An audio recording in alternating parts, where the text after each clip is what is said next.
এটাই হলো আমাদের স্বপ্নের বীজতলা, যে আমাদের স্বপ্নগুলো একটা একটা দাসে একটা নতুন আইডিয়া আসে, সেটা একটা বীজতলা। এটা আমরা ট্রাই করে দেখি, এটা ছোট আকারে করি, এটা সফল হলে আর একটু বড় আকারে করি। এটা বাংলাদেশি করে একবার সফল হলে সারা দুনিয়া এটা লুফে নেয় দেওয়ার জন্য, সারা দুনিয়ার লোক এখানে আসে, আমাদের লোককে নিয়ে যায়, এইভাবে কাজকর্ম করছি। এটা আমরা একটা থাকছি বাংলাদেশে, করছি বাংলাদেশে, কিন্তু সারা দুনিয়ার লক্ষ্য আমাদের দিকে, আমরা কি করছি, কি চিন্তা করছি, কিভাবে এগুলো পরিচালনা করছি।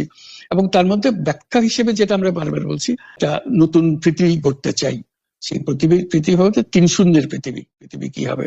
যে জিরো কার্বন এমিশন, যেহেতু পৃথিবী ধ্বংস হয়ে যাবে, এমিশন অ্যাচিভ করতে হবে। কাজে এটা এমন বিশ্ব আমাদের গড়তে হবে যেটা জিরো কার্বন এমিশনের বিশ্ব হবে। Zero wealth concentration. আমরা উন্নয়ন বলছি, যে উন্নয়নের সফলতা কোটিগত মানুষের কাছে যায়। এটা শুধু বাংলাদেশে না, সারা পৃথিবীর এই অবস্থা, যে সমস্ত টাকা গুটি হতে মানুষের কাছে চলে যায়। দুনিয়ার যত সম্পদ আছে এই 5% লোকের কাছে হয়ে গেল, এবং আগামী দিনে এটা পরিবর্তন অন্যভাবে 90%-এর জায়গায় এটা 95% হয়ে যাবে, ওই 5%-এর জায়গায় এটা 3% হয়ে যাবে। অর্থাৎ লোকের সংখ্যা কমে যাবে, সম্পদের পরিমাণ তাদের কাছে অনেক বেড়ে যাবে। এটি হলো বর্তমান অর্থনীতির কাঠামো। আমরা বলছি যে এই কাঠামো যতদিন থাকবে এই পৃথিবী টিকতে পারবে না। আর হলো জিরো আনএমপ্লয়মেন্ট। বিশেষ করে আমরা যেটা জোর দিয়ে বলি সেটা হলো যে এই যে আর্টিফিশিয়াল ইন্টেলিজেন্স, এটা পৃথিবীকে ধ্বংস করে দেবে। কাজে তার আগে আমাদেরকে ঠিক করতে হবে টেকনোলজিকে আমরা কতদূর নিয়ে যাবো, কোথায় সীমারেখা টানবো, এটা ঠিক করতে হবে। সেই পৃথিবীর নাম দিয়েছি আমরা 3-0 পৃথিবী, 3-0 ওয়ার্ল্ড। এই আমরা একটা পৃথিবী গড়তে চাই যেখানে এই যে zero wealth concentration, zero unemployment এবং zero artificial global warming zero হবে। এই 3টা জিরোর মধ্যে আমরা থাকবো। তো সেটা আবার বিভিন্ন দেশে এটা পর্যালোচনা বৈঠক হচ্ছে, বিভিন্ন বিশ্ববিদ্যালয়ে সেটা নিয়ে আলোচনা হচ্ছে, আমাদেরকে আমন্ত্রণ জানাচ্ছে, আমরা সেগুলো বিশ্বকে বোঝানোর চেষ্টা করছি। এটার বড় নিয়ামক হবে সোশ্যাল বিজনেস। এই সোশ্যাল বিজনেসের মাধ্যমে এগুলো করা যাবে। সোশ্যাল বিজনেস সঙ্গে আসছে সোশ্যাল বিজনেস, এবং কত জায়গা থেকে কত ভিন্নভাবে এগুলো প্রসার করা হবে সেটা আমাদের দায়িত্ব হয়। আমরা এগুলো ব্যাখ্যা করি, আমাদেরকে বিভিন্ন বিশ্ববিদ্যালয়ের মারফতে হয়।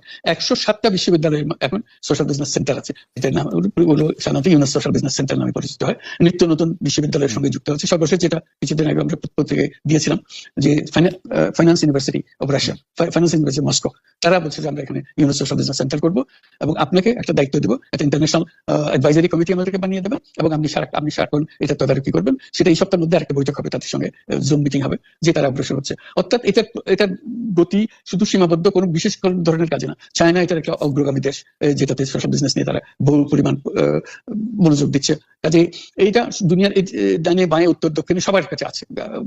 কাজে সেটাকে আমরা তুলে ধরছি। এটা আমাদের বড় বক্তব্যটা হলো যে বর্তমান যে কাঠামোর উপরে বিশ্ব পরিচালনা হচ্ছে, সেই কাঠামো, সেই বিশ্ব এটা আত্মঘাতী একটা বিশ্ব।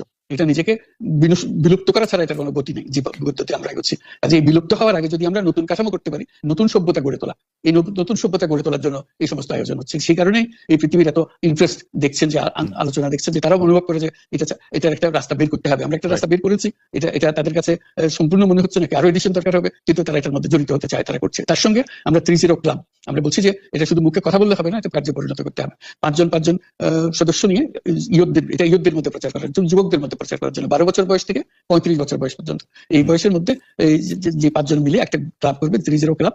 তাদের অঙ্গীকার হবে, আমি ব্যক্তিগতভাবে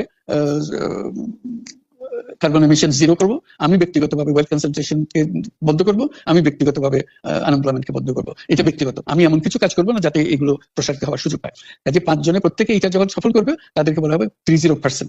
এই 5 জন যদি 3-0% হতে পারে, এবং আরো ক্লাব যদি 3-0% সৃষ্টি করতে পারে, আমাদের বক্তব্য হলো তাহলে আমরা 3-0 বিশ্ব গড়তে পারবো। কারণ পুরো জিনিসটা সৃষ্টি করছি আমরা নিজেরাই ব্যক্তিগতভাবে। এই যে ওয়েস্ট, প্রচুর ওয়েস্ট, আমরা বর্জ্য, যে জিনিস আমার দরকার নেই সেই জিনিস আমি কিনবো না, কিনলে এটা ফেলে দিতে হবে, এক সময় ফেলতে হবে।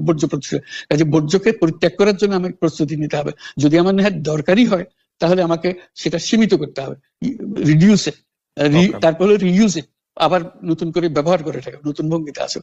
তারপরে হলো যে রিসাইকেল ইট, আবার এটাকে কাজের মধ্যে লাগিয়ে দাও। এইগুলো প্র্যাকটিস করতে হবে। এই যে প্রত্যেক যুবক তরুণরা এগিয়ে আসছে, কাজে শিক্ষা ব্যবস্থার মধ্যে একটা বড় পরিবর্তন আনতে হবে। যেহেতু আমরা বলছি যে চাকরি করা মানুষের ভবিষ্যৎ না, চাকরি করার জন্য মানুষের জন্ম হয় নাই, এটা আমাদের একটা ফান্ডামেন্টাল জিনিস। এটা হলো যে আমরা সবাই এন্টারপ্রেনিয়ার, আমরা উদ্যোক্তা, আমাদের জন্ম হয়েছে উদ্যোক্তা হিসেবে, কিন্তু আমরা জোর করে শিখাচ্ছি তোমাকে ভালো করে লেখাপড়া করো, তোমার চাকরি করতে হবে। আমরা হয়ে গেছি ওই দাসপ্রথার শিকার, আমরা দাসত্ব গ্রহণ করছি। একবার যদি আমি এটা গ্রহণ করি, তাহলে আমি আর এর থেকে মুক্তি পাবো না, কিন্তু আমার চিন্তা শক্তি রহিত হয়ে যাবে। এটা এটা এটা থেকে বাইরে যে হওয়া যাবে ওইটাকে না। আমরা নিয়ে আসছি যে এটা এই এন্টারপ্রেনিয়র হতে গেলে আরো কতগুলো পরিবর্তন হবে, বিশেষ করে ফাইন্যান্সিয়াল সিস্টেমে বিরাট রকম পরিবর্তন করতে হবে। কারণ এখন ফাইন্যান্স গরিবের কাছে আসে না, যেটা নিয়ে গ্রামীণ ব্যাংক শুরু হয়েছিল। ফাইন্যান্স আছে বড় লোকের কাছে, এই বড় লোকের কাছে আসে বলেই এই ওয়েলথ কনসেন্ট্রেশন সম্ভব হয়েছে, সম্পদের কেন্দ্রীকরণ সম্ভব হয়েছে। আমরা যদি এই ব্যাংকিং সিস্টেম পরিবর্তন না করি তাহলে এটা চলতে থাকবে। কাজে আমাদেরকে বড় পরিবর্তন আনতে হবে ব্যাংকিং সিস্টেমের মধ্যে। সেগুলোর জন্য কি কি পদক্ষেপ নিতে হবে সেগুলো আমাদের বিষয় আলোচনার বিষয় হবে।